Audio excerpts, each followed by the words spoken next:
আপনি খারাপ মানুষ, কিন্তু আমার মন তো খারাপ না। আমার বললেন আমি মায়ের মতন ভালোবাসি। আমি তোমার কন্যার সঙ্গে হাসিমুদ্দিনের বিয়া দিতে চাই। তোমার কি মত? না না, এ অসম্ভব। আমি আগেই বলছি, আমার কথার উপর কথা বলা আমি মোটেও পছন্দ করি না।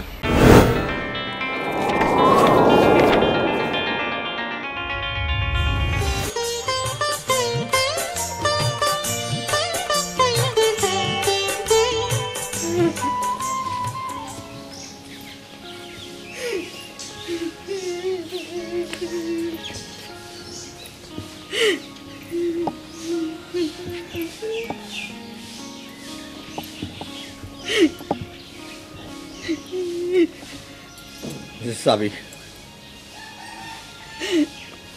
তোমার আমি অনেক যন্ত্রণা দিছি, অনেক কষ্ট দিছি, মনে কিছু নিও না। দুলাভাই, ঠাকুরের জায়গাকে ঠিক করছেন। সদরে কি আর থাকার সমস্যা হইব? 2 রুমের একটা বাসা নিয়েছি, তোমার বোনের অসুবিধা হইব না। তাই খাওয়ান দাওয়ান কেটা তৈরি করে দিব? বুঝি, তুমি কোনো চিন্তা করো না। দুনিয়ায় কারো জন্য কিছু ঠিকা থাকে না। আমার সাথে নবাব আছে না, আমি আর নবাব মিলা সবকিছু ম্যানেজ করে নেব, কোনো সমস্যা নেই। ভাইজান, বাইরে ভ্যান এসে দাঁড়ায় আছে। শোন,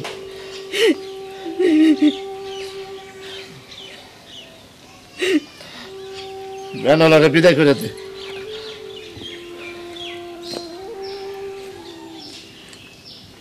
তাহলে আমরা যাবো না? যাইবেন কয়দিন পর। আমাকে পাশে জমি আছে, ওখানে ঘর তুলে দিব। আপনি খারাপ মানুষ, কিন্তু আমার মন তো খারাপ না। আমার বললেন আমি মায়ের মতন ভালোবাসি।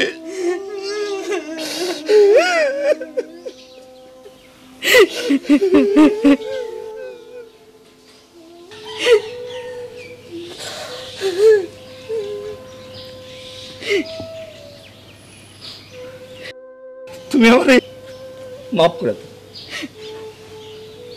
আমার মাফ করে দাও। আমি অনেক কিছু করেছি, তোমার আমার মাফ করে দাও। তুমি আমার এইভাবে মায়া বাইনটা ভালাইবা আমি ভাবি না। আবার তুমি মাফ করে দাও।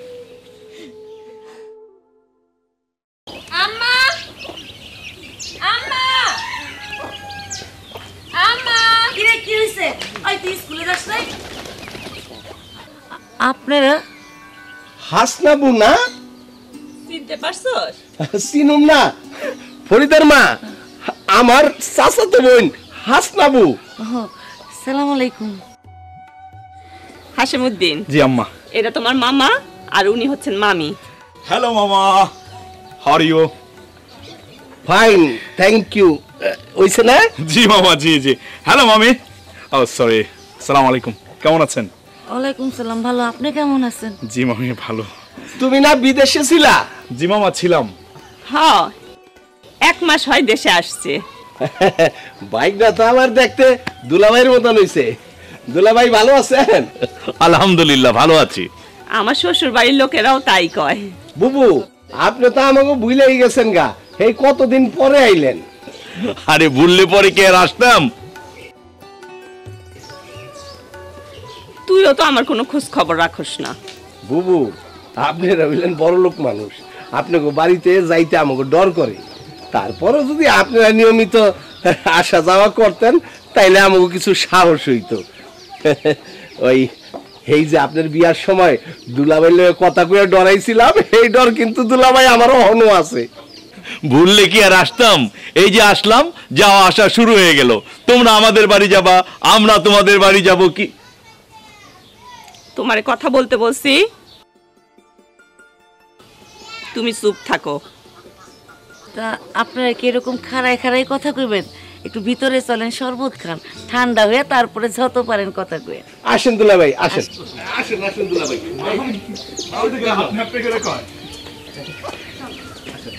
আমার চলেন।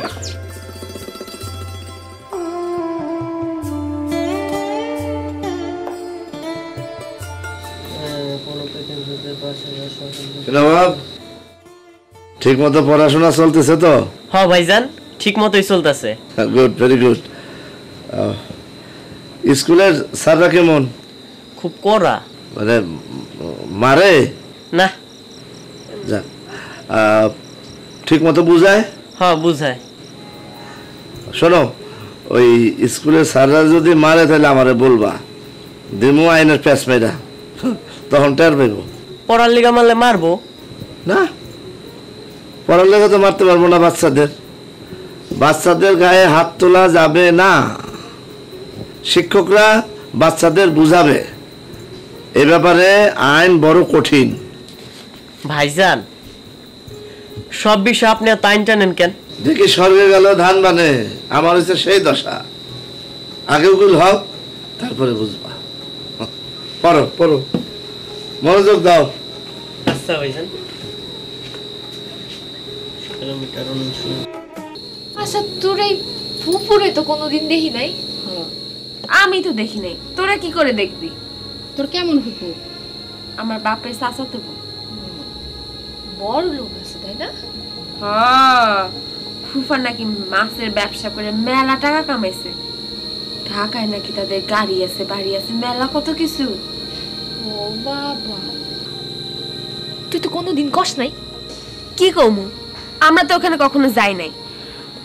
দাদা থাকতে বাপে দুই একবার ওখানে ওদের বাসায় গেছে, ওরা কখনো আসেনি বলে ডরে আমরাও কখনো যাই নাই। আইজ হঠাৎ কি মনে করে আইছে? হয়তো ভাইরে দেখানোর ইচ্ছা হইছে তাই আইছে। হইবার পারে। আচ্ছা, ওইটা কি তোর ফুফুর পোলা? বিদেশ থেকে আইছে 1 মাস আগে। দেখতে তো মনে হয় একটা গুন্ডা। ওই চুপ থাক। শহরের পোলা পাইন আর বড় লোক পোলা পাইন এরকমই হয়। কইছে তোরে আমগো সহবত ভাই কি গরিব? সহবত ভাই বড় লোক হইলেও আমাগর মতোই গ্রামের মানুষ, আর শহরের মানুষের বিষয় হইছে আলাদা। কইছে তোরে। শোন, যে মানুষ যে এরকম তার চেহারাই সেরকম। চুপ থাক, বেশি বকবক করস, অত কথার তো কাম নাই।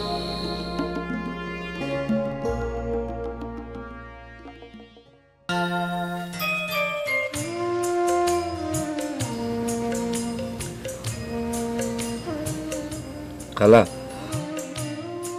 তুমি যদি অভয় দাও তাহলে একটা কথা বলি। কি বাজান কও? এই আমি রমিজারে নিয়ে একটু সদর থেকে বেড়ে আসতে চাই।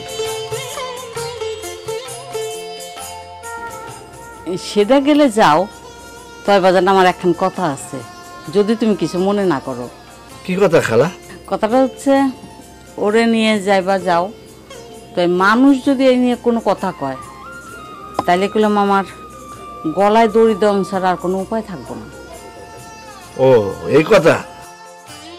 আচ্ছা ঠিক আছে, আমি তাহলে 2-3 দিনের মধ্যে আমার বোনের তোমার কাছে পাঠাইতেছি। কেন বাজান? তুমি না গলায় দড়ি দিবা, তোমার তো দড়ি নাই।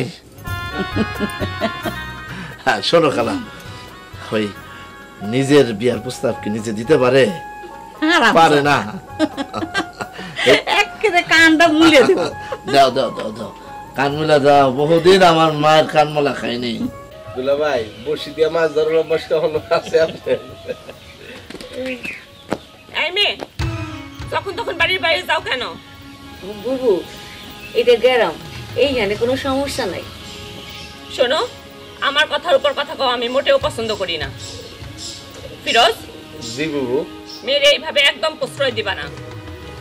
জি আচ্ছা, ফরিদা ঘরে যাও। আব্বা শোনো মেয়ে, বাড়িতে মেহমান আসলে তাদের সুবিধা অসুবিধা ভালো মন্দ নজর রাখতে হয়। হাসিমুদ্দিন এই প্রথম গ্রামে আসছে, ওর গ্রাম ভাল লাগতেছে না। তুমি ওরে নিয়ে যায় গ্রামটা ঘুরে দেখা নিয়ে আসো। হাসিমুদ্দিন। জি আম্মা। তুমি সাথে যাও। জি। বুবু আপনি একটু চা করে দেই। না, বসো, তোমাদের সঙ্গে আমার কথা আছে।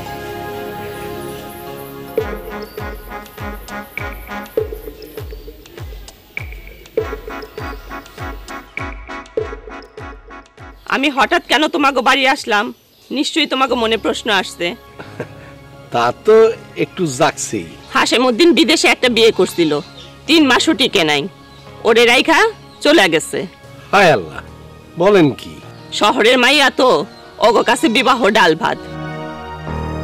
সেই জন্য আমি চিন্তা করছি ওরে এইবার গ্রামে বিয়া করাবো। ভালো কথা। আমি তোমার কন্যার সঙ্গে হাশেমউদ্দিনের বিয়া দিতে চাই,